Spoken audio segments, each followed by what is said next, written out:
बिस्मिल्लाहिर्रहमानिर्रहीम। मेरा नाम उमैर अली चौहान है और आप देख रहे हैं अल बरका ट्रैवल एडवाइजर्स यूट्यूब चैनल। दोस्तों, आज की वीडियो में मैं आपको बताने जा रहा हूं कि कनाडा के वर्क परमिट के हवाले से एक्सप्रेस एंट्री पीएनपी प्रोग्राम या मींस प्रोविंशियल नॉमिनी प्रोग्राम के बारे में बताऊंगा। इसी वीडियो में मैं आपको स्टूडेंट वीज़ा के बारे में भी बताऊंगा। देखिए, सबसे पहले तो कनाडा का जो वर्क परमिट है वो बहुत हॉट टॉपिक है। हर जगह यही चीज़ चल रही होती है कि आपके पास वर्क परमिट है कि नहीं है, या वर्क परमिट खुद अप्लाई करने का क्या तरीका है। तो मैं आपको इस वीडियो में ये सलूशन दूंगा कि वर्क परमिट आप किस तरह से अप्लाई कर सकते हैं, क्या क्या चीज़ें आपको जहन में मद्देनज़र रखना चाहिए और इसके होने के क्या चांसेस हैं। दोस्तों, मैं आपको ये बताना चाहता हूँ कि अगर आप कनाडा का वर्क परमिट लेना चाहते हैं तो आप मुझसे कांटेक्ट कर सकते हैं। मैं आपको वो इमिग्रेशन कंसल्टेंट दूंगा जिसके बाद LMOI की ऑथराइजेशन है अप्रूव करवाने की, जो मैं खुद इमिग्रेशन कंसल्टेंट हूँ। आज से पहले भी मैं लोगों के वर्क परमिट अप्रूव करवा चुका हूँ और मैं अभी भी करवा रहा हूँ।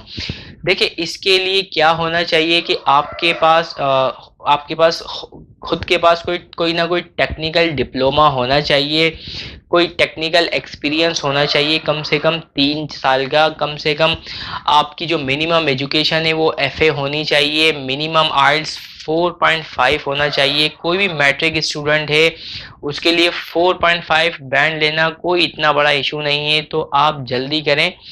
आपको मालूम होना चाहिए कि मार्च 2019 में कनाडा ने पाकिस्तानियों के लिए बहुत ज़्यादा आसान शराइत कर दी हैं वीज़ा के हवाले से, जिसमें जो है PNP प्रोग्राम और एक्सप्रेस एंट्री प्रोग्राम, और वहाँ पर पहले तो 7.5 बैंड होता था, जॉब ऑफर चाहिए होती थी। अब ऐसी कोई रिक्वायरमेंट नहीं है, आपको जॉब ऑफर नहीं चाहिए। इसी तरह PNP प्रोग्राम के लिए जो 6 बैंड चाहिए, यानी कि अभी काफ़ी आसानियाँ की गई हैं। यानी कि मैं आपको बताऊं कि ये बहुत अच्छा चांस है आपके लिए कनाडा में वर्क परमिट हासिल करने का, और आप टूरिस्ट वीज़ा भी अप्लाई कर सकते हैं। जो भी लोग अप्लाई करना चाहते हैं मुझे नीचे कमेंट्स में अपना मैसेज लिख सकते हैं। ये बहुत ज़्यादा शानदार मौका है, इसको आप गंवाएं ना। जिन लोगों के पास ये टेक्निकल स्किल है या कोई डिप्लोमा वगैरह है, जो लोग कनाडा ख्वाहिश रखते हैं जाके सेटल होने की, पैसे कमाने की, तो वो अपॉर्चुनिटी है। आप ज़रूर इस अपॉर्चुनिटी से फ़ायदा उठाएं। उम्मीद है आपको ये इन्फॉर्मेशन पसंद आई होगी। अल्लाह हाफिज़।